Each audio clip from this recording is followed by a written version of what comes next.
ఏ నెల రోజులు ఆగరాదుండ్రి. దునియా మొత్తం మన కాడికే వస్తుంది.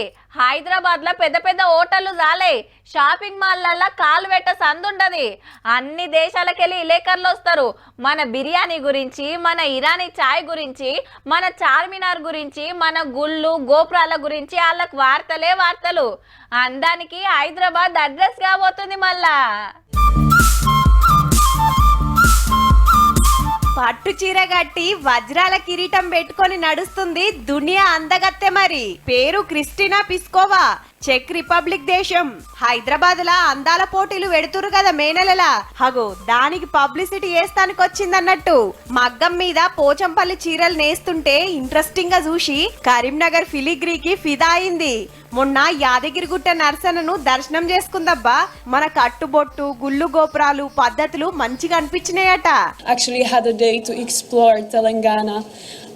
You teach us the values of understanding. మే 10 నాడు గచ్చిబౌలి స్టేడియంలో చాలయ్య పోటీలకు 140 దేశాలకెళ్ళొస్తారట. తెలంగాణలో టూరిజాన్ని డెవలప్ చేస్తానికే గీ కార్యం పెట్టుకున్నామంటుంది సర్కార్. చార్మినార్, లాడ్ బజార్, నాగార్జున సాగర్, వరంగల్ కాలోజీ కళాక్షేత్రము, రామప్ప గుడి, Yadagirigutta, Pochampally, Experium tourism park, police command control centre, సచివాలయం, శిల్పారామం చూపిస్తారట వచ్చిన చుట్టాలకు. దునియా అంతటికెళ్లి 3000 మంది జర్నలిస్టులు వస్తారంటే సుడురిగా. టూరిజం శాఖ పెద్ద ఆఫీసర్ స్మిత సబర్వాల్ మేడమే దగ్గరుండి చూసుకుంటుంది ప్రోగ్రామ్ అంతా. We aim to attract 15,000 crores over the next 5 years. That is 150 billion in tourist investment. పెద్ద పెద్దోళ్ళు వస్తారు కాబట్టి హైదరాబాద్ పతారా ఇంకింత పెరుగుతది. చాలా మంది పెట్టుబడులు పెడతారని సర్కార్ చెప్తున్న మాట. పోటీలకు 54 కోట్లు ఖర్చు అయితంటే సగం స్పాన్సర్ కంపెనీలు సగం గవర్నమెంట్ పెడుతున్నాయి. ఏగా అందాల పోటీలు మన కాడెందుకని కొందరు అంటున్నందుకు మంత్రి జూపల్లి సారు గిట్లా అంటున్నాడు. రకరకాల వాళ్ళు రకరకాల మాట్లాడుతుంటారు. కొందరు రాజకీయ కోణంలో మాట్లాడతారు, ప్రభుత్వాన్ని విమర్శించే కోణంలో మాట్లాడతారు.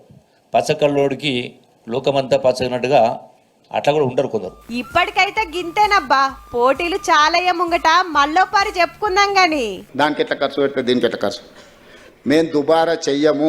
మేము 5-10 కోట్లు 20 కోట్లు ఒకవేళ దీంట్లో ఖర్చు పెడితే ప్రపంచ దేశాల నుంచి వేలాది లక్షలాది మంది ఇక్కడికి వస్తే ఇక్కడ ఉండే hotel industry, food industry, other ఇండస్ట్రీస్లో 100 కోట్ల రూపాయల ఆదాయం తెలంగాణ రాష్ట్రానికి రాబోతుంది.